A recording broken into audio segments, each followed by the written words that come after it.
করার পর এখানে মনে রাখতে হবে চারটা কথা।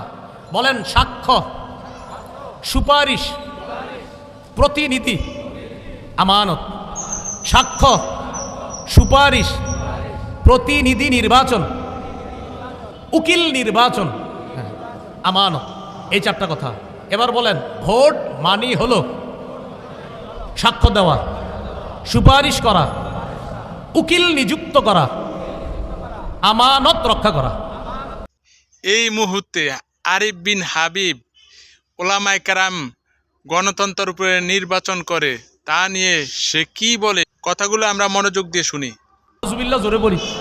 সকল ক্ষমতার উৎস কে? আল্লাহ। এটা প্রথম কথা। তাহলে গণতন্ত্র এটা তারা বলল, এটা হলো একটা বিষয়। আমাদের কথা হলো সূরা বানী ইসরাঈলের 111 নম্বর আয়াতে যে কথাটা আছে, একদম সূরা বানী ইসরাঈলের সর্বশেষ আয়াত, ওয়ালাম ইয়াকুল্লাহু শারীকুন ফিল মুলক। আল্লাহর রাজত্বে কোনো শরীক নাই।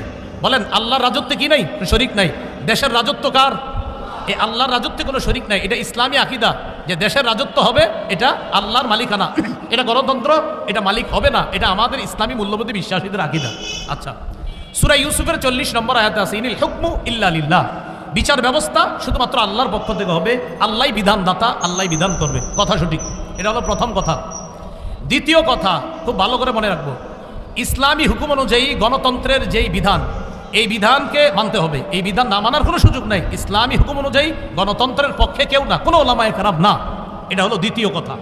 এবার মূল কথাটা শুনেন। তাহলে হুজুর, যেহেতু গণতন্ত্রের পক্ষে না, তো কি করব? এখন ওলামায়ে কেরামের মধ্যে দুই দল। একদল বলেন গণতন্ত্রের বর্তমান পদ্ধতিতে দেশে স্বেচ্ছায় অথবা ইচ্ছায়, ইচ্ছা করে হোক স্বেচ্ছায় হোক, মানুষকে বাধ্য করা হচ্ছে। এই পদ্ধতিতেই মানুষ যেন তাদের ক্ষমতা প্রতিষ্ঠিত করে, মানুষকে বাধ্য করা হচ্ছে। বাধ্য করার কারণে ওলামায়ে কেরাম আজিমত এবং রুখসতের মাসালার মধ্যে রুখসতটা গ্রহণ করে ওলামায়ে কেরাম চিন্তা করলেন, যদি ওলামায়ে কেরাম দায়িত্ব না নেয়, নাস্তিকদের হাতে দেশ চলে যাবে। ওলামায়ে কেরাম যদি দায়িত্বে না আসে, তাহলে ইসলামী বিরোধী যারা শক্তি আছে তারা এদেশে তাদের শক্তিশালী পাকাভুক্ত হবে। তখন ওলামায়ে কেরামের মধ্যে একদল বলেন, সুতরাং নাস্তিক্যবাদী শক্তিকে রহিত করার জন্য এই পদ্ধতিতে জনগণের অংশগ্রহণ করা আবশ্যক। এটা একদলের অভিমত। আরেকদল বলেন জায়েজ। একদল বলছে আবশ্যক, আরেকদল বলছে এটা জায়েজ।